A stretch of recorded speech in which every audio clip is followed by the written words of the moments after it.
Hey guys, welcome to our brand new podcast. We don't even have a name for this thing yet. But Exciting and amazing movie review extravaganza, conversation, talking, rambling cast. Fantastic. So I think it sticks. That is a fantastic name. I like it. I think we've got something here. Put it in the thumbnail.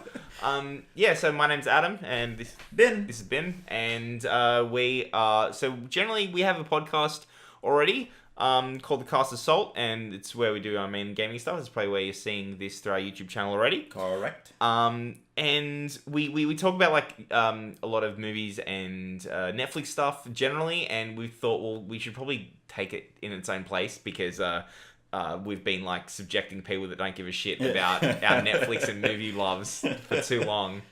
So we saw Infinity War because we kicked this off. We want to kick it off with something big. I think this has been the topic of conversation for the last 2-3 weeks that this movie has been out. God damn. And so I think it's only fitting. I think it is a very fitting starting movie for us to kick things off with, being such big Marvel fans ourselves. Yeah. And the fact that it's so topical at the moment. Yeah. I mean, it's been where are we? Yeah, we go. I just keep looking at this trailer and be the memories of it playing back, because the reason we haven't talked about it for a while is because you went over to Hong Kong for a bit, I was away. and you're away, and I was just sitting there I saw this pretty much as it came out, and I'm just sitting there slowly rocking backwards and forth, being oh my god. When can I talk about this? When can I talk about this? We need to discuss this in intricate detail. Fuck. Okay. So I guess we'll get started into it. So how'd you feel about it? So I watched it a few nights back up, basically the night I got back from Hong Kong. I landed, I slept. I was what am I gonna do?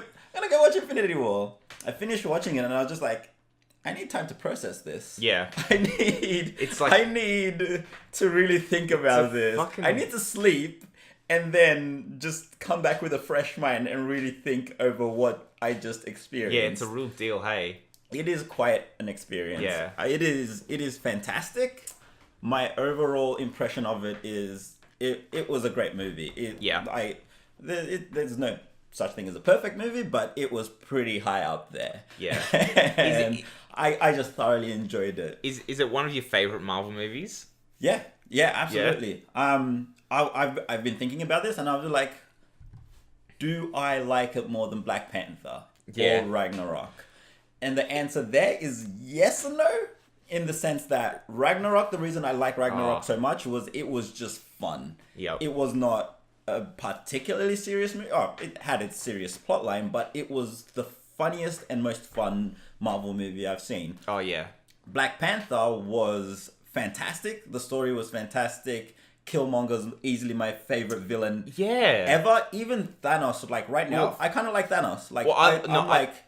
He's a shitty person or I think we'll villain, but I like his motivation to an extent. Oh well, I think they actually encapsulated Thanos maybe even better than Killmonger with how they tried to give him a real perspective of you're basically seeing this movie through Thanos' eyes, and the action follows Thanos rather than following Tony Stark or following Doctor Strange or following Spider-Man or Captain America. It follows Thanos, and I think and it gets that later, but I think that's a really smart thing that they did with not being able to have all these heroes in the same movie. Yeah, and so the main reason I think Killmonger is still a better villain for me is because his motivations are more relatable, are more understandable. Whereas okay, no, I get where Thanos is coming from, but that is still absolutely. Right? Well, whereas Killmonger's, I'm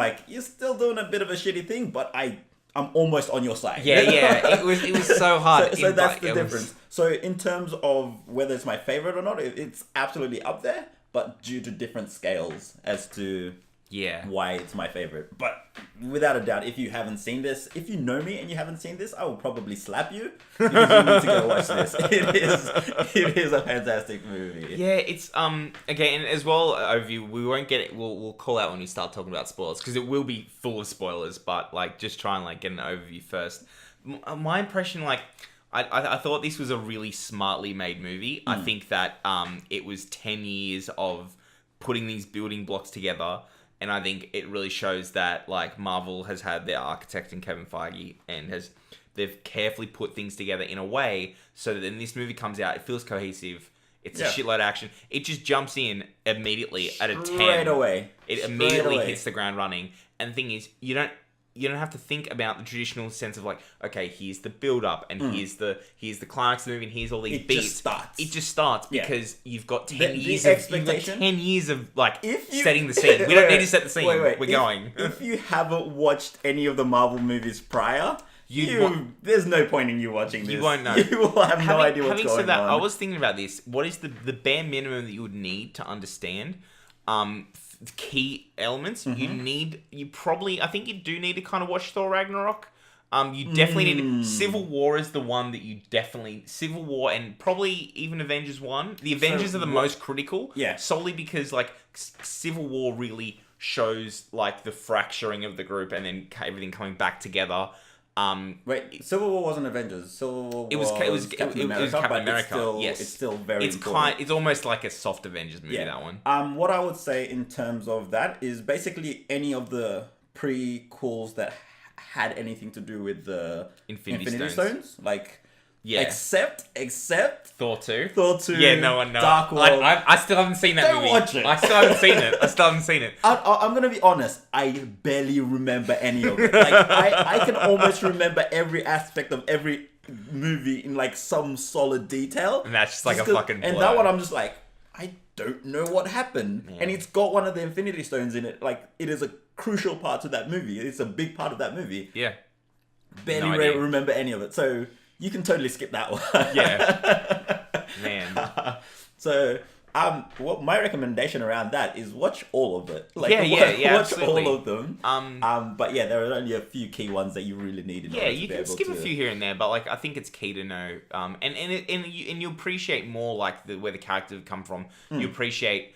I appreciated Bruce Banner's character way more because of the events of Thor Ragnarok. Yeah. I appreciated Guardians of the Galaxy from watching the Guardians of the Galaxy movies. Yeah. Like, I wouldn't have cared.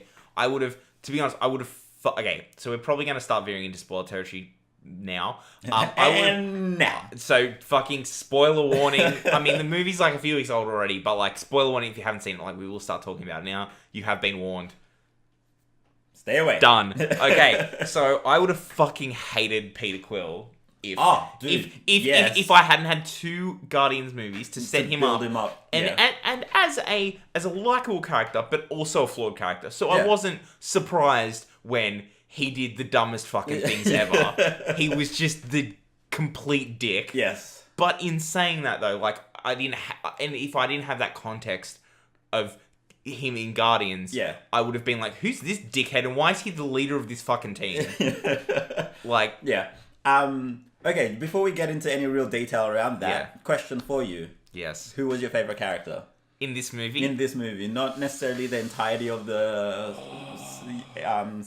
MCU, specifically within this movie. In the context of this movie? Yes. I almost want to say Thanos. I really enjoyed his portrayal. That's very I thought, and I think Josh Brolin fucking nailed the performance. Yeah. I feel like Thanos has a lot of like empathy, and there's some really human moments of Thanos, which took me by surprise entirely. Like when one of the biggest scenes for me was when he got the Soul Stone by killing Gamora. Yeah. I didn't see any of that shit coming. I was like I saw it building when I was like, oh, I know what they're fucking doing. Oh, God. Like, here we go. But they made it really emotional. They made me actually think that there's some form of loss here, and it's not just a villain being like, bye-bye. Yeah. Like, they made it feel really impactful. And I was super stoked. So for me, really impressive. To just answer my own question very quickly, and I'll circle back to it. Thor. Yeah, was probably my favorite in the movie. Oh, yeah. In the sense of his growth. Oh, yeah. And then just being badass by the end of it. And getting the Stormbreaker. But, yes, the Gamora death, without a doubt, the most impactful 100% the most impactful moment. Okay, I'm gonna There's a admit moment where you something. actually care about Thanos, which is weird because he killed one of your favorite characters. I'm gonna admit something. Yeah. By the end, Yeah. the end scene, Yes. I was just like, okay, in the sense of it was a shock as to that shit. He actually achieved what he went out to achieve, and that was a shock. But all the deaths of going, half the universe is now gone. I was just like, okay, but I knew that that's what he wanted to do. The fact that he won was the shock. The fact that half the universe then died, I was just like, I think it kind of lost the impact of the individual deaths because it all just happened in one foul swoop. Yeah. Whereas Gamora's death was very impactful. It was, holy shit, I didn't see this coming. Holy shit, she didn't see this coming. Yeah. And holy shit, it makes Thanos somewhat relatable, somewhat human. Yeah. And it was just like that was without a doubt the one part in the movie where I was just like, and that's where we contrasted to, like, and a lot of people are saying they think Thanos is the best MCU villain that they've had.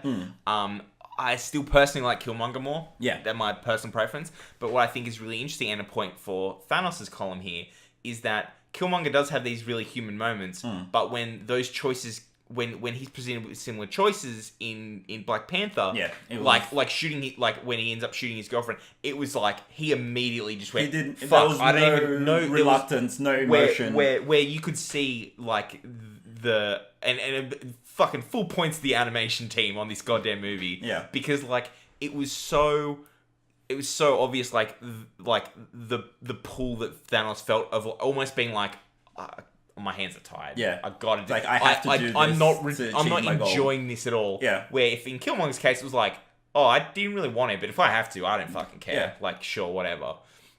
But yeah, I thought there was, I want to say as well, I really did like Thor, now you bring it up as well. Mainly because I think they mirror him and they set him up to be like the parallel to Thanos. Because Thanos is just smashing shit away. No one else could put a scratch on him, basically. But not even that though, is like Thanos his whole character, he's had everything taken away from him. He's like this guy that's just like, he's been driven this thing, and he's just like, people didn't listen to me, and I was okay, and I sat back and said, okay, then I guess, we'll play it your way.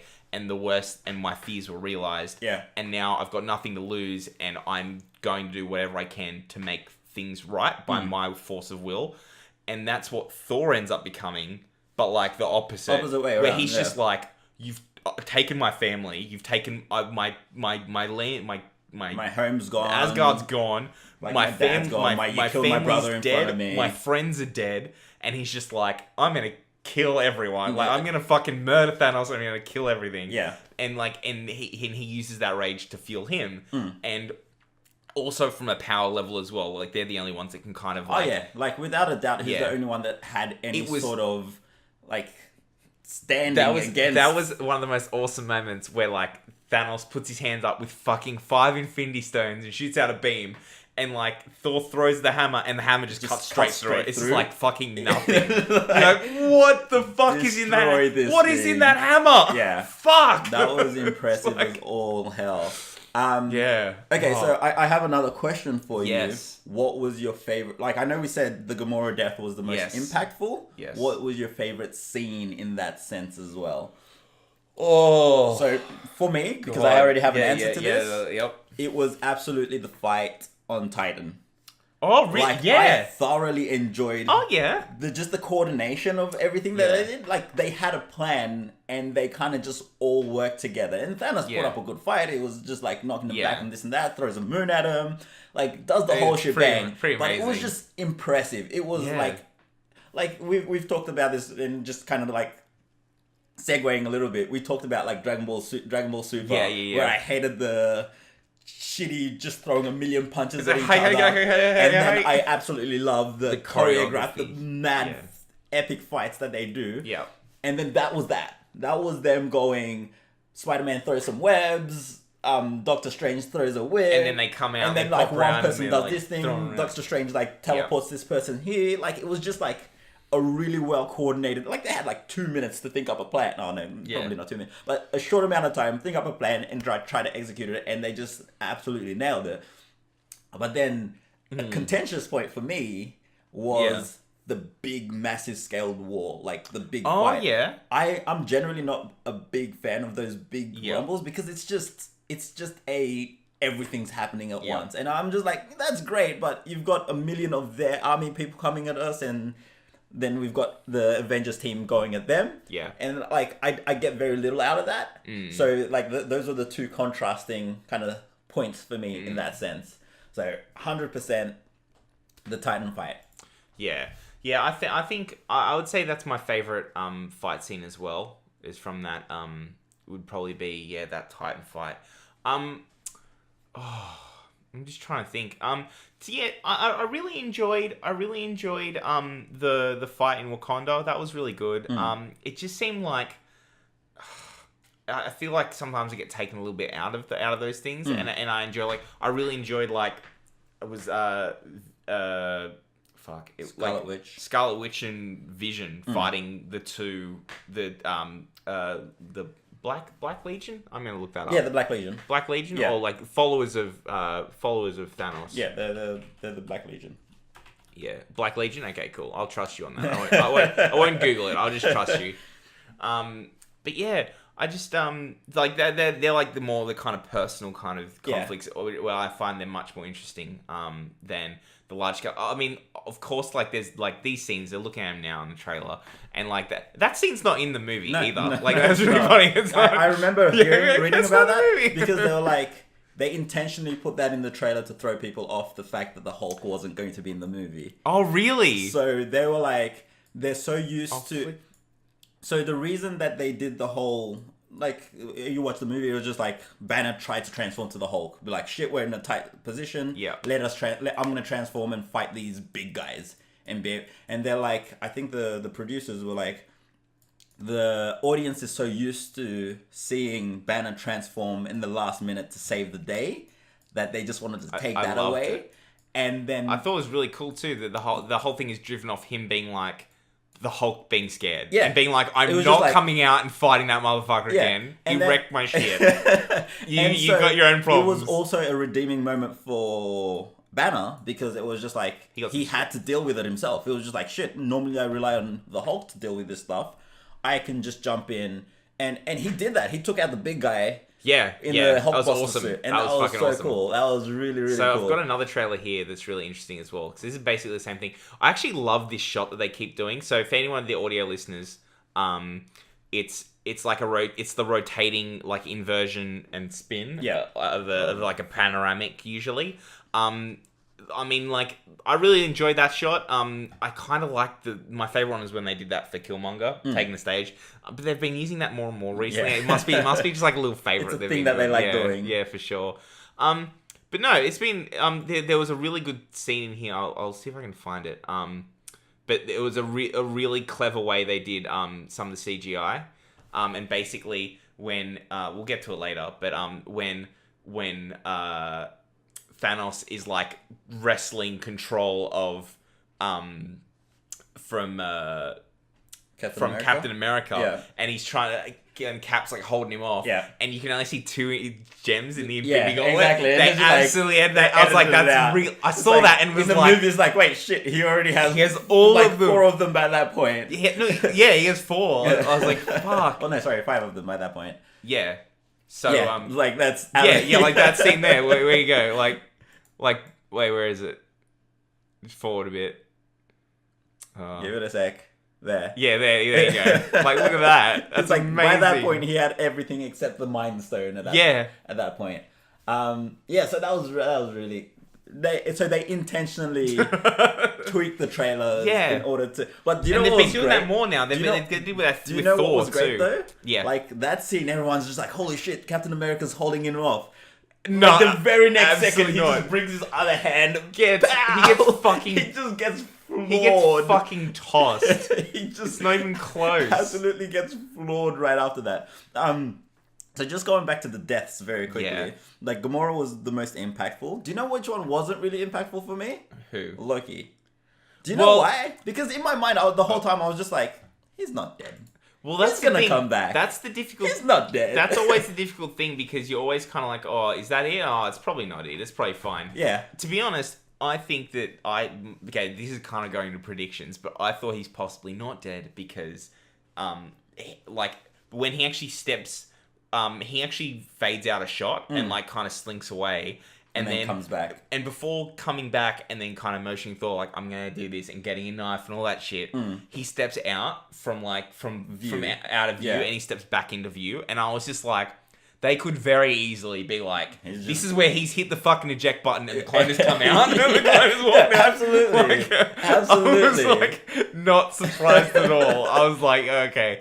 That could be it. That could be it. But that's the trait of the character. And again, to that point, it's kind of cool that they did that. So you're still kind of guessing. Yeah. And you're like, well, is he dead or not? I don't know what's going on. Yeah. So for me, that death, I was just like, meh. He's probably not really dead. I kind of wanted them to cut back to him to getting like dusted, and you're like, "Oh, he's alive." No, he's not. And now he's actually dead. And then the other one that was actually impactful was Vision, which was really? Yeah. Because the thing is, he died twice. It got to a point where it was just like they were trying everything they could to stop Thanos. Yeah. And then it was just like, kill me, like straight up. Kill me so that he doesn't get the power. He convinces Scarlet Witch to do it, blows him up. Thanos rocks up, goes, nope. Just rewinds it, yanks it out of his head, and he's dead. Like, I was just like, I'll be taking that. Like, he tried so hard. And, like, by the end of it, he just got his... And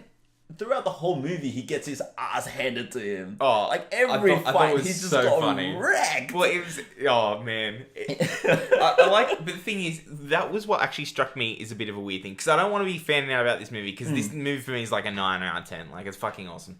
But the one thing that I didn't quite get fully is like the whole thing they're talking about. Thanos is basically like, I'm doing this to save lives. Overpopulation and it is like a huge issue in the galaxy and we're all gonna die unless we cull half the people to save the other half. And so I was thinking, oh yeah, cool, well, I understand that that's his like frame of reference and his mindset there. And then the Avengers are consistently being like, we don't trade lives. We don't trade lives. Like Cap and he says it to... he says it to Vision. Vision. It's basically him and Vision consistently telling each other, we're not trading lives. And yet, right at the end, Vision's like, come on, kill me. Come on, do it. Let's do it. I was like, and I guess the whole thing was when they kept saying, oh, well, because if there's another choice, we're not going to do that unless there's another choice. Yeah. But so I guess that's the kind of the way they try and move around it. Yeah. But it's funny when they're just like, come on, hit me, baby. Let's fucking end this. Let's end this shit right now. But yeah, it was good. Like you still felt a sacrifice. Like I feel it was a good. Because to be honest, I really haven't given a shit about Vision. Oh yeah, no. Like Avengers 2 was just like a big turn. I was like, cool, Vision, fuck, I don't care. Yeah. And then in Civil War, I was like, still, he didn't really do really much don't Civil War, care. He's just trying to. He was basically with just Tony protecting and just Scarlet trying to Witch. protect Scarlet Witch. And that was it. I was like, cool. Yeah. Like it hasn't really had that much growth of a character. But yeah, so I really like this movie gave him a bit more, which depth. is good. Yeah, and the actor that plays him as well is like he's really good. He's really good in a lot of things. So it was good to see him get, a bit more of a meat on the role. Yeah, because Vision's like such a traditionally like plain boring ass character. Yeah. So yeah, that was really cool. So following that, like we've talked the deaths, we've talked Yes. the big scene at the end. Obviously, there's gonna be another Avengers movie. This isn't the end of it. Like this isn't. Well, we're done here. Well, Thanos wins. Goodbye, everybody. Chris Pratt tweeted out, and again, obviously there was like a quote unquote leak, but obviously Chris Pratt wouldn't have tweeted unless everyone checked and went, "We're okay with you sending this." But basically, it was like cool, and like it was part of a thing that he's hanging out with his friends. But he's like, and we're filming Guardians 3 or whatever starting next year. Yeah. Like 2019. Yeah. So it's kind like... of thing. if the entirety of the Guardians of the Galaxy except Rocket made it out. Well, I mean, they've got movie deals, so Rocket, it's gonna be Guardians of the Galaxy 3. Rocket, the Rocket show. Well, actually, the thing is, I thought if they were really going to be fucking weird about it, they could have like all of the Ravagers, which is the OG Guardians of the Galaxy from the comic books. Yeah.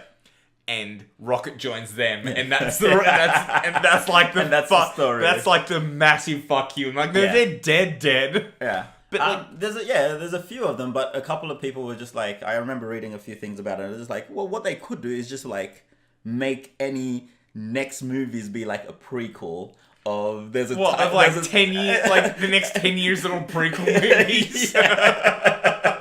Like anything that happens now happens before Infinity War. Well, the funny thing is, because the movies between this and this is a fucking awesome idea, because it's really drawing the tension out in the MCU, is that the next two movies are Captain Marvel? Yeah, there's Captain Marvel, and that is a prequel. Yeah. It's like that's set in the 90s or something like that, right? And then there's there's another one. There's what's the other movie? This is where you look it up. Yeah, this is where I look it up.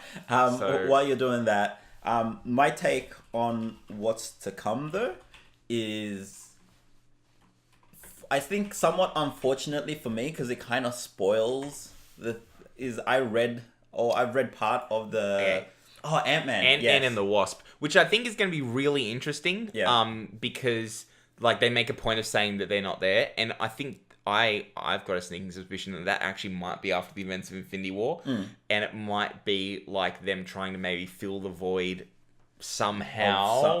And I think Captain Marvel, which comes out after it, will kind of give us the pieces to be like, oh, okay, it'll start dropping hints in her origin story of this is how she'll come into the fold in Avengers 4. Yeah, which like is why she wasn't here in Infinity War and whatnot. And so we can see here Homecoming 2 and Guardians of the Galaxy going through, like, obviously. And the thing is, you could have written down a list of all of the heroes and been like, cross out the ones that you think are gonna die. I would have made my choices, and then you might as well flip that list and be like, hey, no, that's what the real one is. Nope. Because I was basically going off the information of like, well, you know, Robert Downey Jr.'s contract's going to be up soon. Yeah. And Chris Hemsworth's had 3 movies. And all these people, and they want to kind of make room for the people in the newer phases of Marvels. They want to make room for Spider-Man, Doctor Strange. They want to make room for Guardians of the Galaxy. They want to make room for Black Panther. All these massive hits, and like for literally all of those people I just listed to die in that movie, I was like, well, there's a lot of money riding on this. This would be the best fake out ever, but I don't believe you somehow. Like it would be fucking suicide for you to hold this line. What I read, and I don't know, I didn't realize initially, like when I watched the movie, but then I read and I was just like, oh, that's right. Is the Avengers that actually survived were pretty much the original. They are the original 5. It's like the original group of them, except from Hawkeye, who just wasn't there. So you don't know. You don't know if he's alive or dead. We couldn't get Jeremy Renner. I'm sorry. Like Jeremy Renner is just too expensive. He broke the bank. We had Scarlett Johansson and we had Robert Downey Jr. and Jeremy Renner was just like that one that he was asking for even more. Can you believe it?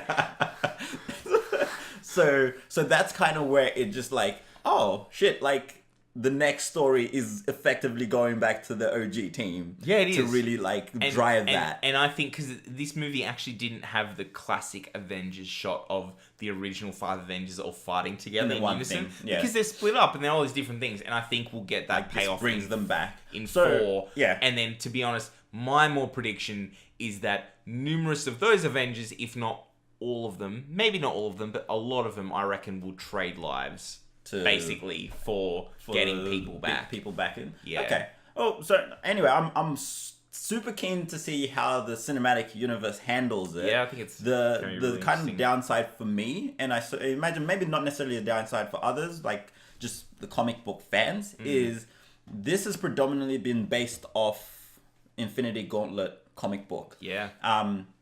And what most people may know is that this was effectively split into 2 movies. Yes. Like Infinity War and 4 they're basically two halves of the one story, right? I think it's interesting because it was going to be part 1, part 2, and then now they've rebranded it to be something else. And after seeing the movie, it's obviously they want to be like, this is Infinity War. And this could be called Avengers 4 Aftermath or something. It's like, this is the thing of how they deal with it. They're still fighting Thanos. They're still doing all these things, but it's not part 2 of the story. This is them dealing with the fallout of the events of 1. It's not really... And the thing is, what's the point of making part 1, part 2, part 3, whatever... when they all exist in the same universe, they all just chain on from each other. Yeah, exactly right. There's no part 1 to any one story. Yeah, it's just the next thing that happens. Yeah, just keep releasing movies. It's just the next thing that happens. Which is amazing that Marvel have done this, because we're like, we don't care, just keep feeding me fucking movies. And DC is just trying to throw out fucking the latest shit movie with Justice League, and people are like, what is this shit? Do you know what was funny? I started watching Justice League on the plane. I haven't seen it yet.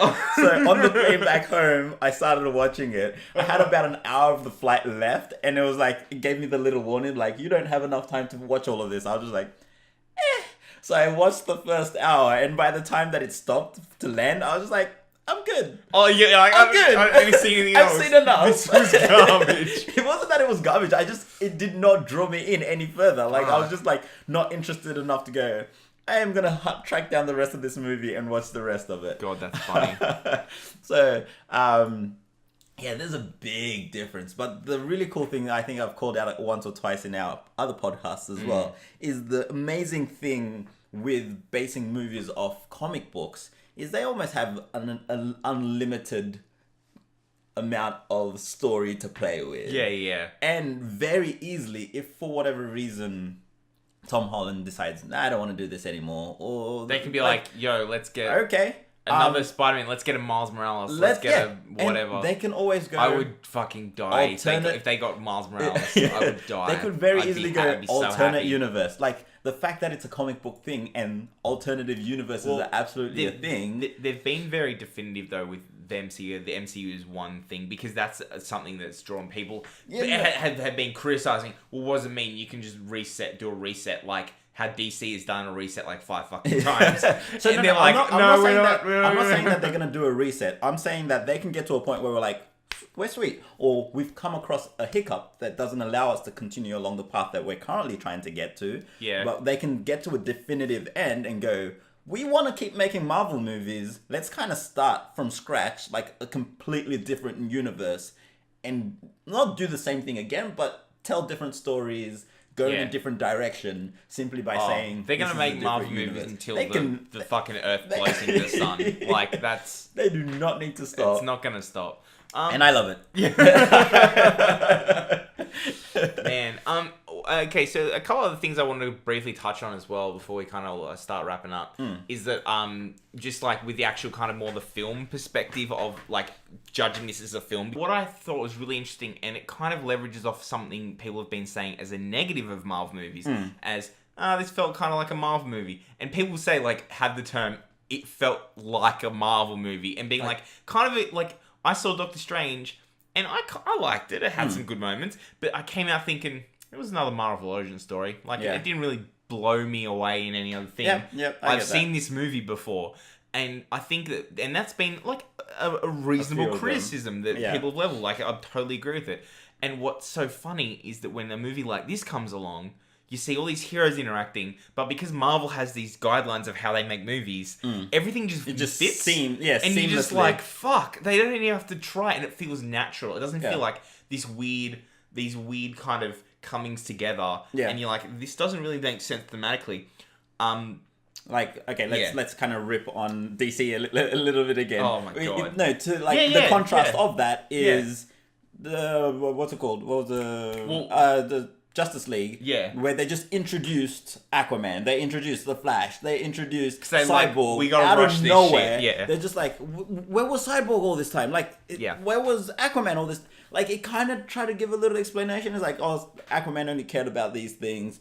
Cyborg was kind of isolating himself because was dealing with, but it was very just crammed together. They were just I feel though like we don't have another 6 years, so you get the movie now. But they do have another 6 years. Yeah, they do, but they can take as long as they goddamn want. Yeah, mate. But they're trying to play second fiddle. They're trying to catch up to Marvel, but they're just playing second fiddle. They're not making their own universe. They're not creating anything. And then they just came out even before and just said, yeah, we're discarding all of this and we're going with single stories. Only solely off the back that Wonder Woman worked. I'm like, mate. You realize that that's one movie as well. Don't throw your entire strategy out because one of your movies worked. Yeah. But yeah, I was like, I don't know. You don't have a goal, like, and that's why I think is amazing that, because you always say like art is a dictatorship, and I think that Marvel's been really smart in getting people that like love their source materials and have put their own spin on movies, and they to some extent have given some directorial control of these movies and saying as long as you hit these points and do these things and set up this and do this in a subtle way, not have Wonder Woman go on a computer and see the rest of the Justice League's files. Like in a subtle manner, make sure you throw hints to this and do this and this and this. But you know, visually it follows a pattern, but it's the Marvel kind of look. But you know, within boundaries you can do certain things. Like that's been really good, but like on the one hand, like having Kevin Feige being like, I'm setting these rules for you, these are the Marvel guidelines, and then everything flows and everything fits, and you're just kind of like, cool, okay, I know what I'm buying, I know what I'm getting into. The one really good exception here is Guardians of the Galaxy. That was the first time we saw, and the reason is they took a chance on that movie. They were like, we don't know if no one's going to give a fuck about this movie. We'll make one. We might not even make a second. Yeah. Who knows? And it was a fantastic chance in the sense that Guardians of the Galaxy are not a big name in the Marvel universe in general. No one gave a shit. Like, to start with. And then not only that, they also changed the style a lot. They went the retro-y... Yeah. Like... but even the colours they use in the palette is like the neon retro-y kind of look and feel to it. And that then transitioned over to Thor Ragnarok. Like, that was really cool. Yeah, and they're just like, sweet, well, it's the whole space idea. And then the thing is, I was seeing some really interesting things about, like, when they... Because when I saw the new armour for Spider-Man, I was like, oh, cool, they got the Iron Spider. That's pretty cool. Also, the spider legs that came out of his back, I was like, that's fucking great. I love that so much. But I was thinking, oh, well, you know, it's pretty good. He's got the like the suit, but a lot of people were like, it looks like plastic. Like, what the fuck? Is this to sell toys? Like, why is it so glimmery and shiny? And it's a weird look. Yeah. Considering Spider-Man's usual look and this and this and this, and then but the thing is, and Iron Man's suit is all glimmery and stuff. See, why? And then the thing is, the second you're like, I don't understand why the costuming changes were made. But the second, where is it? I'll see if you got the Iron Spider one up here somewhere. Yeah. But the second they are standing next to Guardians of the Galaxy, it fits. It fits. It's like, oh my god, okay, you did this because those kind of realistic kind of colours is not going to work when you're standing next to Guardians of the Galaxy. Next to like super fluorescent Gamora when pink you're standing hair. next to that, like what, like this, like even the shot of this, which is on Earth, and that is just like. Is so different. So again, people listening, we're just pointing out things on the trailer. Yeah, in the trailer, like this shot with Gamora, and it's just like lit in just like neon, it's pink bright, neon. And it's these kind of shots that you're like, oh, I get it now because you're giving them a space vibe, and it was really important because you could see. So the directors of this film were the Russo brothers. So their most noticeable thing recently was Stranger Things. Yes. They've also done, I believe, a lot of Arrested Development as well. They are masters. These are the perfect people to get on your movie that has too many characters in it, because they make their bread and butter off building like these storylines, intertwined stories, and making them fit in a very natural way of being like, oh fuck. Realistically, I haven't seen anyone do it that well since like the old episodes of like Seinfeld with where how like Larry David and Jerry Seinfeld used to write these kind of crazy storylines that would weave in and out between the A and the B storylines. Yeah. But that was for 4 people. That was a 4-person show. And yet, Russo brothers are like, oh, fuck, we'll do the Blue family, we'll do whatever, like, 10 characters, 12 characters, whatever. And so this is nothing. And then they come up, it's just like, here's 20 characters. And they're like, well, obviously, like, it's more work. And the thing is, it's a 2-hour, 45-minute movie. Didn't feel that long. Yeah. Didn't feel that long at all. Yeah. But, so you have this movie, that you've got the great directors from, but one of the executive producers is James Gunn. And I feel that they just got him on there just for the space scenes. Yeah. And have just been like, this is the only style of movie that you basically, because Marvel very much were like, James Gunn is a very big fan of the original. He's one of the very few fans of the original source material, of like OG fans. Yeah. And another funny tidbit as well is Dave Bautista is another one of those original fans. So they've had Oh, dude, no, okay. I forgot to mention Drax. Love that character. Oh, he's great. He's fantastic. Dave Bautista is a fucking amazing. How long have you been standing there? An hour. No one can see me move. You're moving right now. You're eating. No, I'm not. Anyway. Yeah, absolutely amazing. But yeah, so they had so I feel like they just got James Gunn to be like, hey, you were given like way more creative control than anyone else doing Marvel movies. So can you just sit next to us and just say if this shot looks right? Because I felt, but the thing is, it super came across that way when in the space scenes with Guardians. It felt like an extension of Guardians, which I was like, because I honestly going into this didn't know how they were gonna merge those two universes. Yeah. That was the hard bit. Getting Iron Man and Captain America next to each other, or even Spider-Man next to each other, is like cool, whatever. Like it doesn't seem like a big jump to me. Yeah. That felt really something. So I think they put this movie all together. It's edited really well too.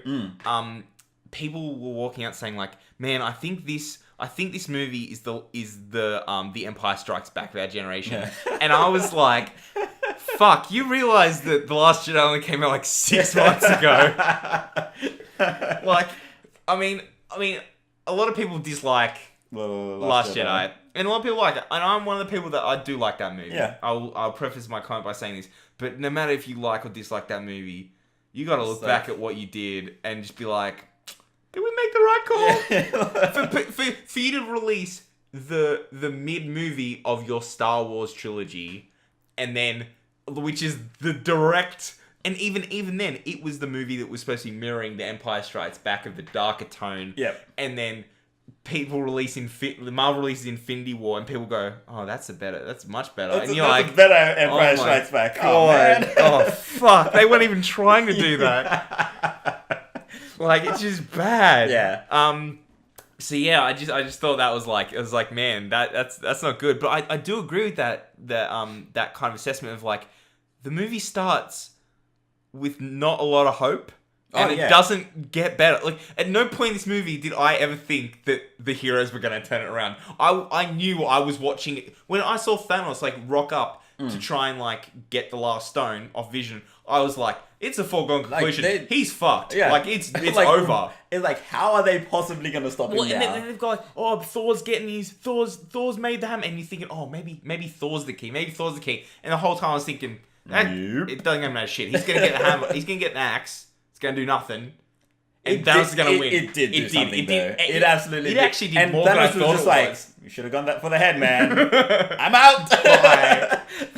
Fuck. But yeah, I think this movie. But I was saying as well with the Last Jedi comparison as well, is to do with the editing. Is one thing that I fucking hated so much about The Last Jedi. It's like the one thing that I really hated was the space Leia flying scene. I hated that. I was just like, I hated that. Wait, what? Some people like that. I fucking hated it. What just happened? She's out in space. I hated it. And then she's still alive somehow. And then she force pulls herself to the ship. I like the idea of her force latent powers activating and saving her life in that moment. I get it. But her being dead out in space, I was like if she was going towards the airlock or something, and then she like gripped herself in and held herself in place until they sealed everything up, I'd be like, awesome. Cool. That was fantastic. But no, she was out for like 5 minutes. But okay, so yeah, here's the interesting thing. So I want to compare that scene with Gamora's death scene I think that like Gamora's death scene done absolutely fantastically. So it was a lot of this ambiguity, and then when it kind of dawned on people, like, Gamora and the viewer of what the fuck is going to happen now. like you could feel the tension being drawn out and drawn out and drawn out. Yeah. And then they cut to her death. Like they show it, and then they they really hang on those moments. Yeah. And then they cut to her dead, which I didn't think they would do. I was like, there's fuck. no ifs or buts about it. Like, I'm gonna be honest. For a second in my mind, I was just like, "How's she gonna?" Like, she was falling. She and you're like, how's she gonna do it? He'd thrown her off, and I was just like, "How's she gonna survive?"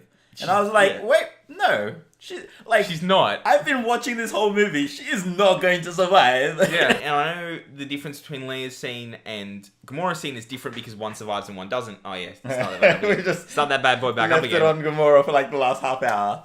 So when we, the outcome is different, but the editing is very much should have been very much the same. Like they very much drew the moment out with Gamora, then they cut back to, and you're just like sitting there thinking like, and they cut away from her falling, and you're just sitting there like, what the fuck? Yeah. What the fuck? They cut away from her, and they focus on Thanos and for a little bit. Thanos has his dream sequence. The thing is, it does not leave that scene. Like, it transports, but it doesn't leave that scene. And then he sees Gamora as a child, and then he wakes up in the pool, and he's got the stone, and you're just like, what the fuck? What the fuck is happening? What the fuck? and then they cut the Gamora just dead, and you're like, holy shit. And then it hangs. It felt like that fucking shot went on forever, and I was like, I can't believe what I'm watching now. Yeah. And then they cut away, and then that's the end of the scene. And they backed it up with a joke. There was a joke in the next scene. I think but it was in Wakanda, I think, off the top of my head.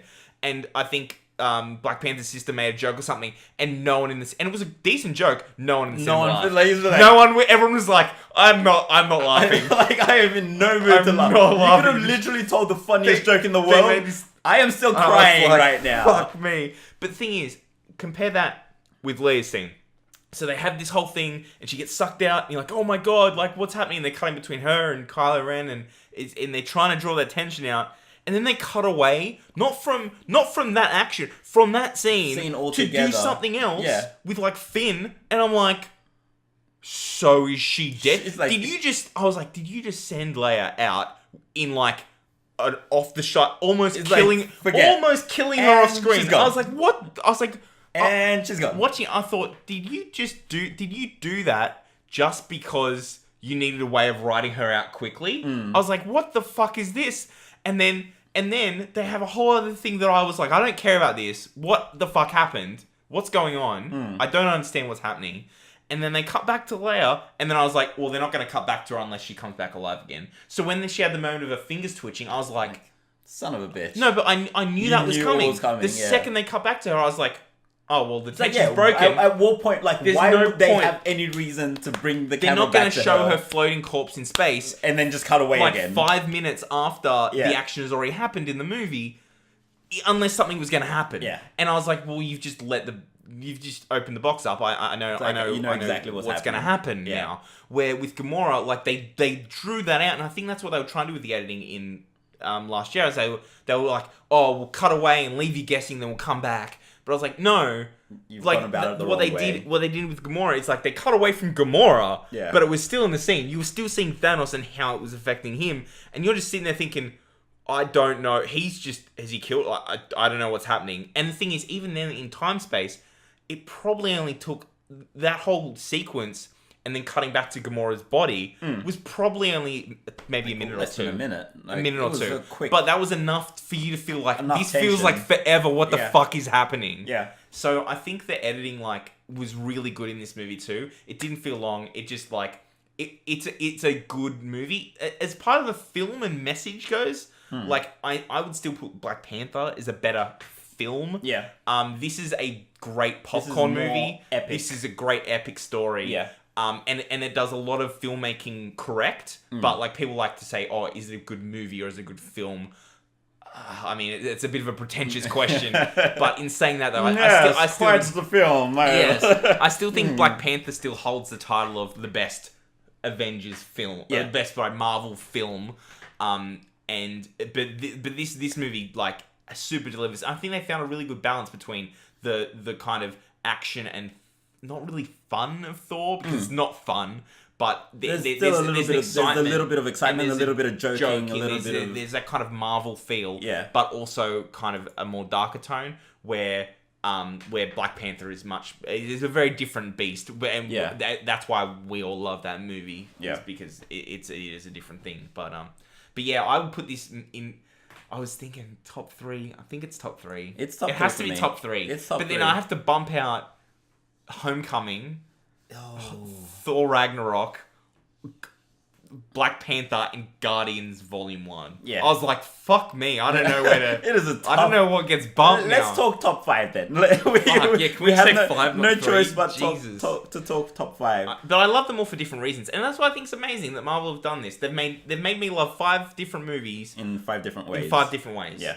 And I can't say what I like better more than the other. Yeah. So I think they've done a fucking awesome job. I think so too. I think we've rambled pretty much done. Quite a bit. So we've been running for a fair bit. Probably longer than we thought, but we did have a bit of a podcast intro because it's a new thing. Generally, we're going to probably keep these to maybe half an hour, 40 minutes kind of thing. See what happens. We'll see what happens.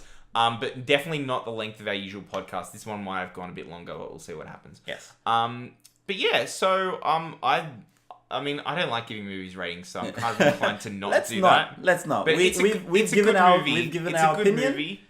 It's now for you guys, our viewers, to give yours. It's been fucking ruined if you haven't seen it already. Give your opinion. Let us know. So 2 things. Let us know what you think of Infinity War, and then let us know what you think of this new format that we've tried out. Yes. Does it make sense for you? Did you enjoy it?